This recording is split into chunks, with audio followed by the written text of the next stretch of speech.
한 주간도 평안하셨습니까? 오늘 함께 나눌 말씀 출애굽기 2장 11절에서 15절입니다. 오늘 본문에서 모세는 매우 엄중한 죄를 범하고 있습니다. 즉 자신의 동족 히브리 사람을 괴롭히는 애굽의 관리를 살해한 것입니다. 이러한 과격한 모세의 모습을 보며 어떤 생각이 드십니까? 저는 모세가 뭔가 착각을 하고 있다는 생각이 듭니다. 자신이 히브리 사람, 즉 이스라엘 민족의 구원자로 부름받았다고 생각하는 듯합니다. 그러나 모세의 이 과격한 폭력은 민족을 위한 영웅적인 행동이라기보다 모세의 삶을 추론해 볼 때 그것은 상처받은 감정의 폭발에 불과하다는 생각이 듭니다. 모세의 지나온 삶을 잠깐 생각해 볼까요? 유년기에는 애굽의 공주가 법적인 엄마이지만 친어머니가 유모로서 양육하던 시기입니다. 아마 유년기 동안 친엄마의 양육을 받으며 히브리 민족의 역사를 배웠을 것입니다. 청소년기는 어땠을까요? 그는 애굽 왕실의 다양한 교육을 받으며 자라가게 됩니다. 하지만 점점 심해져가는 정체성의 혼란과 소속감의 부족으로 인해 여러 갈등을 겪게 되었지 않을까요? 그 시기에는 질풍노도의 시기니까요. 청년기에 와서는 어땠을까요? 일반적인 청년들이 고민하는 것처럼 앞으로 어떻게 어떤 모습으로 살아야 하는지에 대해 많은 고민을 하지 않았을까요? 즉 나는 앞으로 히브리인으로 살 것인가, 즉 이스라엘 백성으로 살 것인가, 아니면 애굽의 왕족으로 살아갈 것인가, 이것에 대한 갈등과 고민이 매우 컸지 않았을까요? 결국 모세는 애굽의 왕족이라는 신분에서 범죄자의 도망자가 되었고 도망자에서 광야의 양치기가 됩니다. 광야에서 양을 치는 모세의 삶을 상상해 보세요. 40년간을 호화스러운 왕족의 삶을 살다가 어느 날 갑자기 광야의 외로운 양치기가 된 모세. 이전에는 무엇 하나 부족한 것이 없는 풍요로운 삶을 살았지만 이제는 마실 물과 먹을 양식, 입을 옷을 걱정하며 편하게 쉴 수 있을 만한 집 한 채 없는 가난한 사람이 되었습니다.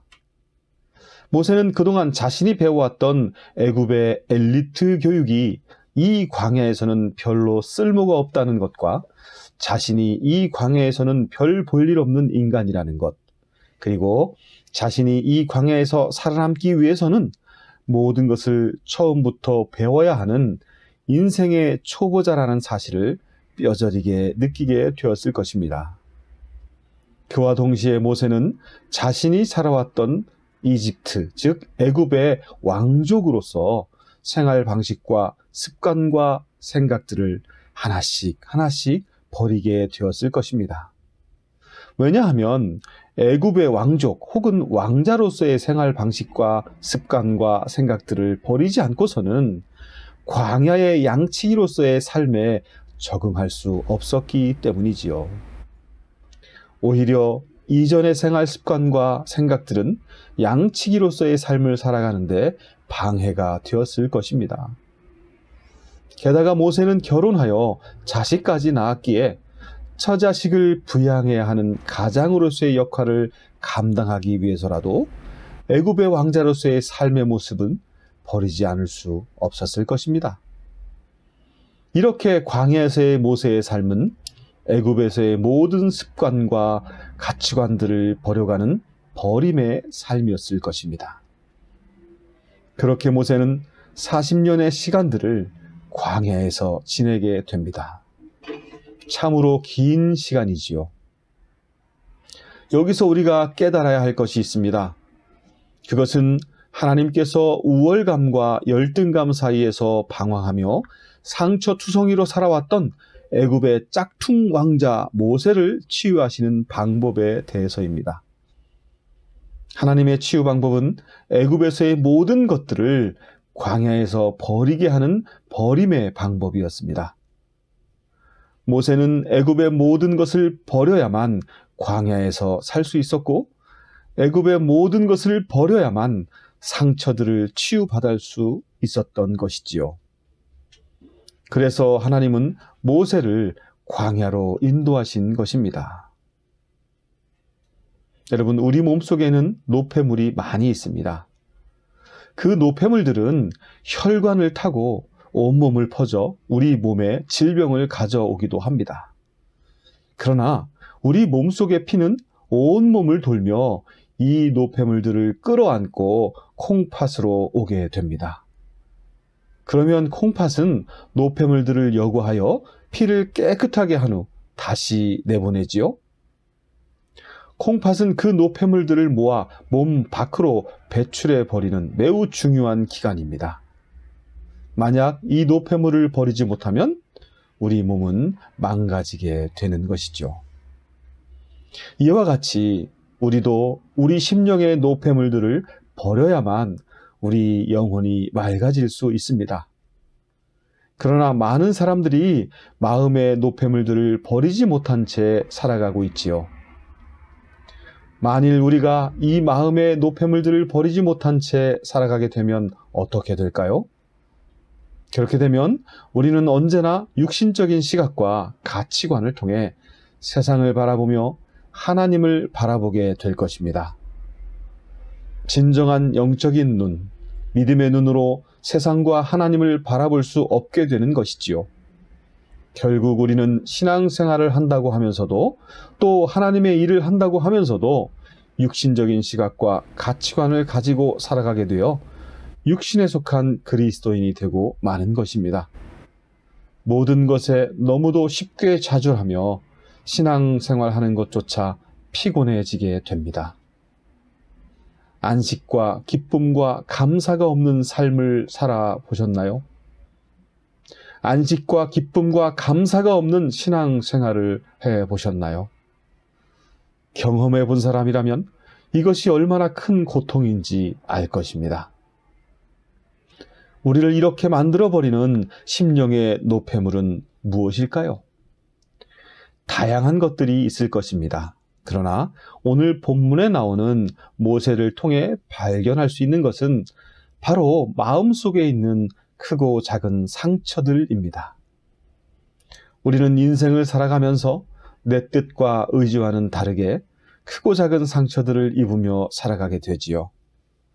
이 상처들은 반드시 치유되어야 합니다. 모세의 상처가 애굽이었기에 하나님께서는 모세로 하여금 애굽의 모든 것들을 버리게 하심으로 그의 상처를 치유해 가십니다. 그리하여 이스라엘 민족을 가나안 땅으로 이끌어가는 위대한 지도자로 인도해 가십니다. 이처럼 우리도 우리의 크고 작은 상처들이 치유되어야만 하나님께서 나를 향하신 계획을 온전히 이루어갈 수 있게 되는 것입니다. 그렇다면 오늘 나의 상처들은 어떻게 치유받을 수 있을까요? 하나님께서는 모세를 광야로 인도하셔서 치유해 가셨는데요. 이 광야의 원리는 오늘 우리에게도 적용할 수 있습니다. 하나님은 오늘날에도 우리를 광야로 초대하십니다. 광야는 어떤 곳인가요? 그곳은 인간이 살아가기엔 너무나 척박한 땅이기에 오직 하나님의 인도가 아니면 살아갈 수 없는 곳입니다. 다시 말해 광야란 인간의 손길이 미치지 않고 오직 하나님의 말씀이 임재하는 말씀 임재의 상징적인 장소라는 것입니다. 하나님은 오늘 우리를 어떻게 치유하실까요? 바로 말씀입니다. 이 말씀이 바로 오늘의 광야라는 것입니다. 광야는 사람들이 가기 꺼려하는 곳입니다. 왜 그럴까요? 사는데 불편하기 때문입니다. 오늘날 사람들은 하나님 말씀 앞에 서는 것을 꺼려합니다. 왜 그럴까요? 그것은 내 마음대로 사는데 불편하기 때문이지요. 그렇다면 왜 말씀 앞에 서는 게 내 마음대로 사는데 불편하게 되는 걸까요? 왜냐하면 하나님의 말씀은 살았고 운동력이 있어서 좌우의 날선 어떤 검보다 예리하여 사람의 심령과 골수를 찔러 쪼개며 사람의 마음과 생각을 감찰하기 때문입니다. 다시 말해 사람이 하나님 말씀 앞에 서게 되면 그 사람의 죄와 허물들, 상처들이 그대로 드러나게 되기 때문에 꺼려하게 된다는 것입니다. 그렇다고 하나님 말씀 앞에 서지 않으면 어찌 될까요? 그것은 곧 더 이상의 영적인 성장과 성숙을 포기하는 것과 같은 것입니다. 또 한 가지 우리가 말씀 앞에 서야 하는 중요한 이유가 있습니다. 그것은 성령의 임재와 전인적인 치유를 경험할 수 있기 때문입니다. 성령님의 역사는 여러 방면에 걸쳐 나타납니다. 그러나 말씀 가운데 임재하는 역사만큼 강력한 것은 없습니다. 왜냐하면 하나님의 말씀 가운데 성령의 임재는 인간의 지정의를 변화시키는 통합적인 역사이기 때문입니다. 그렇기에 사람의 진정한 변화는 말씀에 대한 깨달음을 통해서 오게 되는 것입니다. 우리는 흔히 사람은 쉽게 변하지 않는다고 말하곤 합니다. 이 말은 곧 사람의 상처가 치유되는 것은 정말 어렵다는 것을 뜻한다는 말이기도 합니다. 왜 그럴까요? 그 이유는 바로 하나님의 말씀 앞에 직면하지 못하기 때문입니다. 그렇기에 말씀에 대한 깊은 깨달음이 없이 그저 감성적인 뜨거움을 열정적인 기도를 통해 맛볼 뿐이지요. 그러나 착각해서는 안 됩니다. 감성적인 뜨거움은 곧 식어버리고 맙니다. 그러면 또다시 감성적인 재충전을 위해 뭔가를 찾게 되고 이 과정을 계속 반복하게 되는 것이지요. 여러분, 우리가 지금 이렇게 살고 있지는 않은가요? 그래서 감성적으로 뜨거울 때면 모든 것을 할 수 있을 것 같고 얼굴도 천사 같지만 그 감성의 뜨거움이 머지않아 식어지면 언제 그랬느냐는 듯 얼굴은 굳어지고 뭔가 허전함에 사로잡힌 것 같은 생각이 들지 않던가요? 왜 그럴까요? 바로 말씀의 깨달음을 통해 내적 변화와 내적 성숙이 일어나지 않았기 때문입니다. 그러므로 여러분이요, 이제 우리 하나님의 임재와 인도하심이 가득한 광야, 곧 그분의 말씀 앞에 섭시다. 그리고 이렇게 기도합시다. 성령님, 없으면서도 있는 척하고 약하면서도 강한 척하며 모르면서도 아는 척하게 하는 나의 상처들을 말씀을 통해 발견하게 하소서.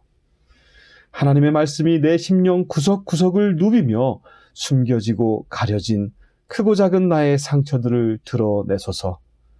그리고 내가 누구이며 하나님이 어떤 분인가를 깨닫는 순간 나를 치유하시고 성숙하게 하사 모세처럼 상처 입은 치유자로서 살아가게 하옵소서.